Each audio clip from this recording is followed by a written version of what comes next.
Everyone, हमारे इस video में हम एशिया महाद्वीप के अफवाह तंत्र या ड्रेनेज पैटर्न के बारे में जानेंगे। देखिए, पिछले वाले वीडियोस में हम एशिया महाद्वीप का जो सामान्य परिचय था और जो उच्चावच प्रदेश थे उनके बारे में हम डिस्कस कर चुके हैं, और ये अफवाह जो तंत्र जो है, अफवाह प्रणाली है, ये भी उसी के कंटिन्यूएशन में है। देखिए, एशिया विशाल महाद्वीप है और इसी कारण जो एशिया का अफवाह तंत्र है या अफवाह प्रणाली है वो विस्तृत और विविधता युक्त है। इस यहाँ के जो अफवाह तंत्र है, इस पूरे तंत्र को यहाँ का जो भूआकारिक स्वरूप है वो नियंत्रित और निर्धारित करता है। विशेष रूप से यहाँ के जो माउंटेन रेंजेस हैं, ये पर्वत श्रेणियाँ जो हैं वो इनको काफ़ी इस अफवाह तंत्र को कंट्रोल करती हैं। मध्य एशिया की जो पर्वत श्रेणी में सबसे जो प्रमुख पर्वत श्रेणी है वो हिमालय है, और ये एक प्रमुख जल विभाजक का काम भी करता है।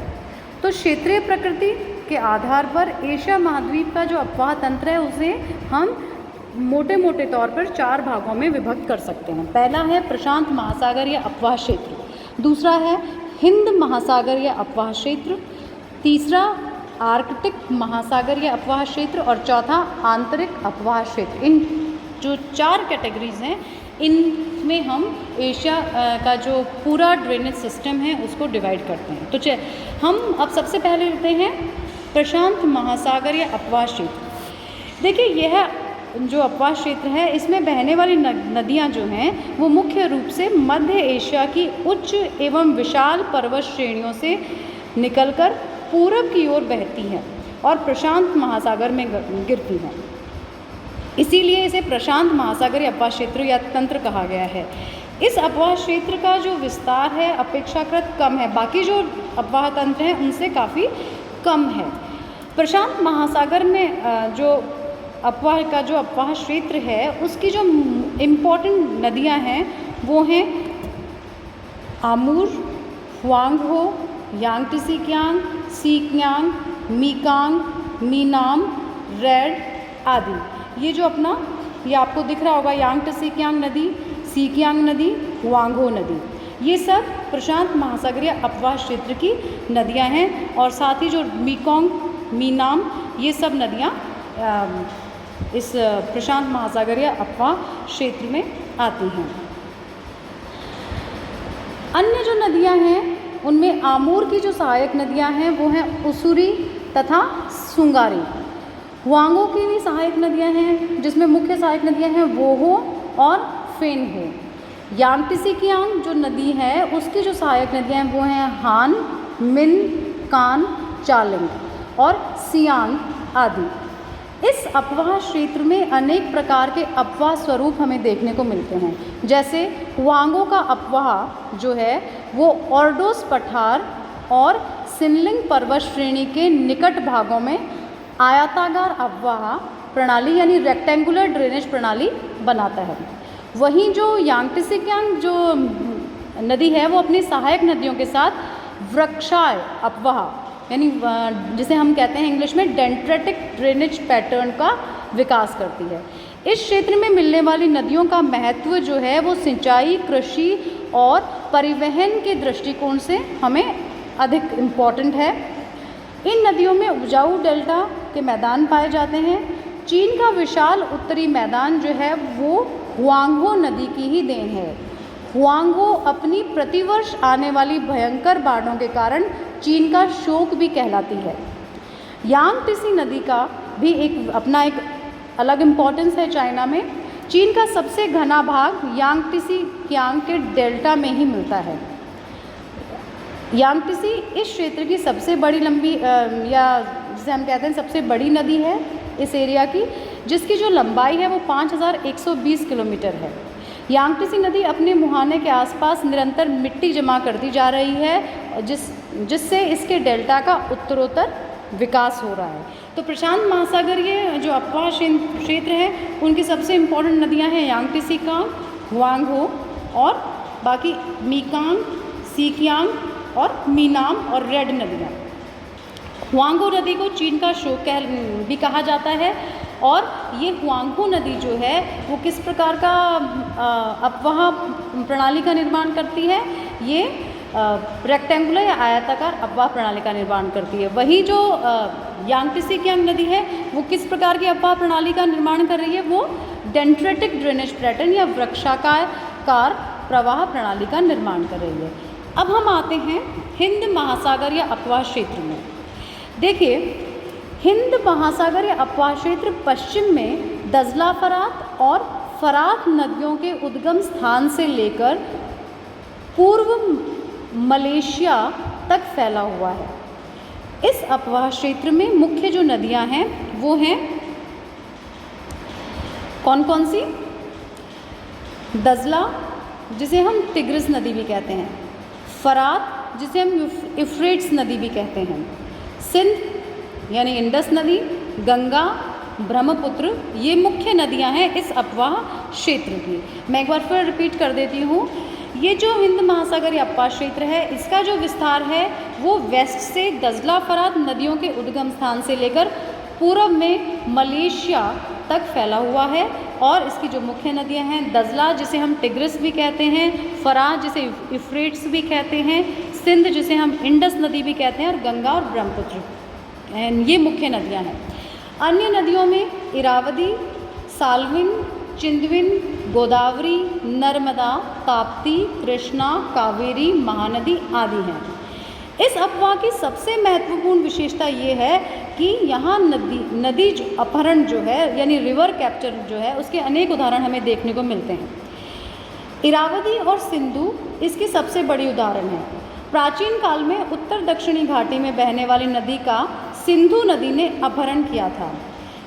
इस प्रकार के नदी अपहरण के अनेक चिन्ह आज भी हिमालय पर्वतों में हमें दिखाई देते हैं। भारत के दक्षिणी प्रायद्वीपीय पठार पर बहने वाली नदियां मार्ग परिवर्तन की अपेक्षा अपनी घाटियों को गहरी करने में लगी हैं।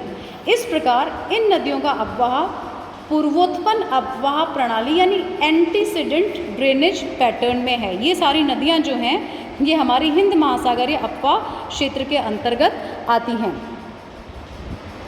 ये दजला फरात नदी का क्षेत्र है, उसके बाद सिंधु नदी का क्षेत्र, फिर गंगा, ब्रह्मपुत्र और ये जो प्रायद्वीप की नदियां हैं ये क्षेत्र। उसके बाद आप देखेंगे क्लियर, उसके बाद ये इरावदी जो नदी है ये इरावदी, चिंदविन, साल्विन नदी का क्षेत्र है। ये सारी नदियां जो हैं वो इस हिंद महासागरीय जो अपवाह क्रम है इसके अंतर्गत आती हैं। और जो हमारा प्रशांत महासागरीय अपवाह क्षेत्र था उनकी जो अपवाह प्रणाली थी वो किस प्रकार की थी, हम बात कर चुके हैं आयताकार अपवाह प्रणाली, और फिर आती है वृक्षाकार अपवाह प्रणाली यानी डेंड्रेटिक ड्रेनेज पैटर्न। लेकिन जो हिंद महासागरीय के जो अपवाह क्षेत्र है इसमें जो नदियां हैं उसमें हमें रिवर कैप्चर के एग्जाम्पल्स भी देखने को मिलते हैं, साथ ही साथ पूर्वोत्पन्न अपवाह प्रणाली और एंटीसीडेंट ड्रेनेज पैटर्न के रूप में भी हमें एग्जाम्पल्स देखने को मिलते हैं। अब हमारा जो तीसरा अपवाह तंत्र है एशिया का वो है आर्कटिक महासागरीय अपवाह क्षेत्र। देखिए, एशिया महाद्वीप के उत्तरी भाग में स्थित यह सबसे बड़ा अपवाह क्षेत्र है। इस क्षेत्र में नदियां मध्यवर्ती उच्च एवं गर्म प्रदेशों से निकलकर एशिया के विशाल उत्तरी मैदानी भागों पर बढ़ती हुई उत्तर में आर्कटिक सागर में गिरती हैं। ये मैप पे हम क्लियर इन नदियों को देख सकते हैं।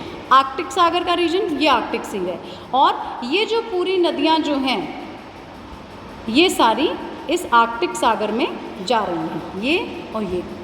ओके, तो आर्कटिक सागर का वर्ष में अधिकांश भाग जो है बर्फ से जमा रहने के कारण इस क्षेत्र की नदियां अपने मुहानों पर गिरने से पूर्व दोनों किनारों पर फैल जाती हैं, जिससे नदियों के बेसिनों एवं समुद्र तटीय भागों के निकट अनेक विस्तृत दलदल बन गए हैं।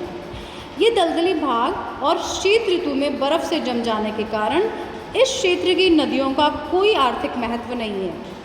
आर्कटिक महासागर वर्ष के अधिकांश भाग में बर्फ से जमा रहता है और यहाँ पर कोई भी बड़ा बंदरगाह नहीं है, इसलिए व्यापारिक दृष्टिकोण से भी इस क्षेत्र की नदियों का कोई महत्व नहीं है। इस क्षेत्र की 3 विशाल नदियां हैं, ओब, लीना और येनिसी।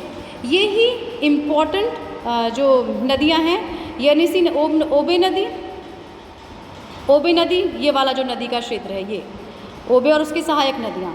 उसके बाद हम देख सकते हैं ये मैप में, ये येनिसी नदी वाला जो क्षेत्र है वो, और येना नदी जो है वो ये वाला येना नदी का क्षेत्र है। ठीक है, क्लियर। तो ये ओब, येनिसी और लेना नदी इसकी मुख्य नदियां हैं। इन नदियों की लंबाई, ओब नदी की जो लंबाई है वो है 3880 किलोमीटर, 3880 किलोमीटर। येनिसी नदी की जो लेंथ है वो 3354 किलोमीटर, यानी 3354 किलोमीटर। और वहीं जो लीना नदी है उसकी जो लंबाई है, उसकी लंबाई है 4320 किलोमीटर। ओके, तो सबसे लंबी नदी कौन सी हुई? लीना नदी जो है वो सबसे लंबी नदी है। उसके बाद आता है ओब का, और उसके बाद येनिसी का नंबर आता है। इस क्षेत्र की अन्य नदियों में इंदिगिरिका, कोलिमा, यना आदि हैं। इन नदियों का अपवाह जो है वो भी वृक्षाय अपवाह यानी डेंट्रेटिक ड्रेनेज सिस्टम का है, और इन नदियों का हिम प्रवाह का जो है वो प्रभाव पड़ता है, यानी आइस का जो ग्लेशियर्स हैं उनका बहुत प्रभाव इन नदियों पर पड़ता है। तो क्लियर हुआ, आर्कटिक महासागर की नदियां जो हैं वो सारी की सारी मुख्य नदियों में ओब, येनिसी और येना नदियां हैं। और उसके बाद जो छोटी नदियां हैं वो कौन सी थी? कोलिमा। ये जो कोलिमा नदी का जो क्षेत्र है, जो कोलिमा, इंदिगिरिका, ये नदियां हैं, कोलिमा, इंदिगिरिका आदि नदियां हैं। अब हम आते हैं आंतरिक अपवाह क्षेत्र में। अब आंतरिक अपवाह की कौन सी नदियां हैं जो हमारे एशिया महाद्वीप में हैं? देखिए, एशिया महाद्वीप में अंतर्वर्तीय मध्य भाग में यह अपवाह क्षेत्र पश्चिम में अनातोलिया से लेकर पूर्व में मंचूरिया तक फैला हुआ है। यानी जो आंतरिक अपवाह प्रणाली का जो क्षेत्र है हमारे एशिया में, वो वेस्ट में अनातोलिया के पठार से लेकर पूर्व में मंचूरिया तक विस्तृत है। इस क्षेत्र में मिलने वाली नदियों का अस्तित्व वर्षा एवं बर्फ के पिघलने की मात्रा पर निर्भर करता है। यानी जितनी बारिश आएगी उस हिसाब से नदियों में जल आएगा, या फिर जितना जो ग्लेशियर्स हैं पिघलते हैं, आइस स्नो पिघलती है, उस पे जो वाटर है वो आता है। यानी टोटली डिपेंडेंट किस पे है? रेन वाटर पे और ग्लेशियर्स पे ये नदियाँ डिपेंडेंट हैं।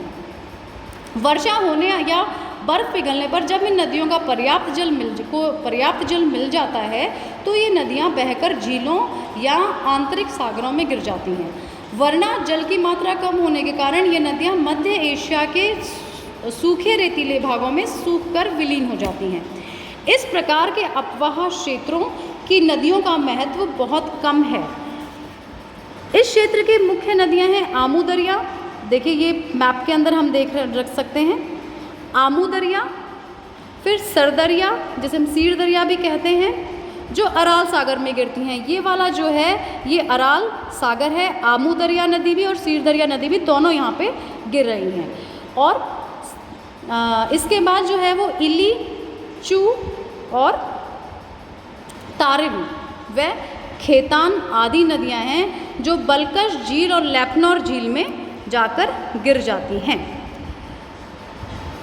अब इस पूरा ये जो ड्रेनेज सिस्टम हमारा जो हमने अभी डिस्कस किया, उस तंत्र के अतिरिक्त एशिया के दक्षिण पश्चिमी भाग की कुछ नदियां जो हैं वो भूमध्य सागर में जाकर गिरती हैं।